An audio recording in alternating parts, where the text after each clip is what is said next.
ka ng mga ugali, ng mga gawain na hindi makakatulong sa'yo. Nung ako nag-networking, una kong ginawa, tinigil ko manood ng TV. Kasi sabi sa seminar, walang mayaman na nanonood ng TV. And true enough, totoo. Mga luxury brands, hindi naman kino-commercial sa TV. Kailan kino-commercial ang LV, ang Ferrari, ang Gucci? Hindi. Bakit? Yung madalas manood ng TV, sorry po yun ang walang pambili nun.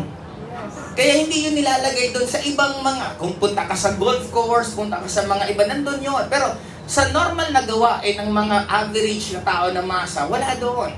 Kaya in short, ang una kong ginawa, tinigil ko ang panonood ng TV. Mahirap man sa akin, ayaw ko man gawin, pero gusto ko magbago buhay ko eh. Tinigil ko. Second, iniwasan ko na yung mga lumahong kaibigan. Yung mga kaibigan ko na ang pinag-uusapan namin, 10 taon na, yun at yun pa rin ang pinag-uusapan namin.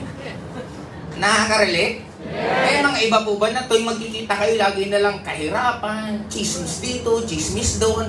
Naumay ako nun, sabi ko, ayaw ko ng ganyang pag-usapan kasi buhay ng mabuhay, minimemorize mo. Tingnan mo si ganito, buntis na naman.